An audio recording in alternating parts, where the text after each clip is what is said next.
bitta andoza bilan ikki xil kiyimni modellashtirishni o'rganamiz. Iranskiy koketkani modellashtiramiz. U uchun biz nima qilamiz? Har doim biz vitichkani uchini ko'chirgan joyimizga olib kelamiz.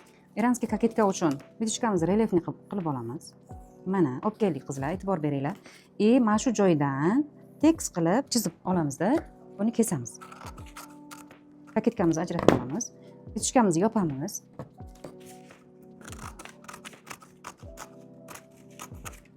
Mana qizlar.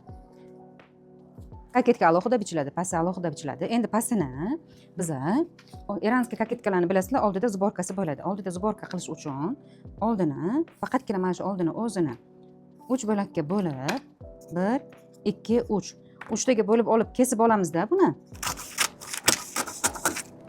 Bu koketkamiz shu holicha bichiladi, buklovda bichiladi.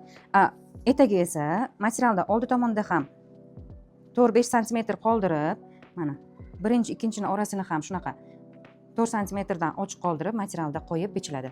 Oldi xuddi shunaqa bichiladi. Andoza shu tomonlama juda ham oson. Endi orqasini modellashtiramiz. Buni ham orqasini relyefni qilib olamiz. Bir xil qilib, mana relyefni qilib olganimizdan keyin chizib kesib olamiz. Andozaning yaxshi tomoni shundaki, qog'ozni material ustida shundoq qo'yib, materialimizni buklovda qilib, shundoq qo'yib bichaveramiz. Mana bu narsani yopamiz. Orqa kurak bitishga koketkada kerak emas. Buni yopib tashlaymiz. Oxirigacha kesib boramizda. Buni yopib qo'yamiz. Mana qizlar, yopgandan keyin bu tomon shundoq ochiq turadi, lekin materialda biz ozgina mana shu joydan olib tashlaymiz. Mana bu chiziq bilan bu chizig'imiz bir xil bo'lib turishi uchun ozgina olib tashladik. Shundoq chizib materialni qo'yib kesaveramiz. Orqasini ham xuddi shunaqa 3 bo'lakka bo'lib, orasini ochib qo'yib, zborkaga taxlanib bichiladi. Bu birinchi modellashtirishimiz mana. Oldi va orqasi.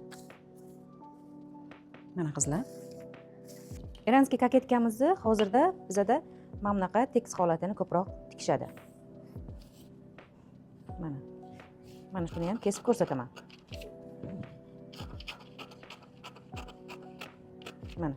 E'tibor bering, buni ham kesilish jarayoni markazimiz uchiga keldi. Endi vitichkani yopamiz.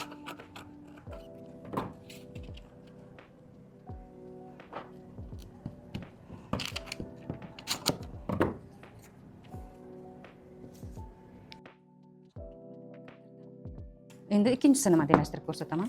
Hammaga kerak bo'ladigan oddiy koketkali ko'ylakni ham bichishni ko'rsataman hozir. Biz bu uchun proymamizni 3 ga bo'lib,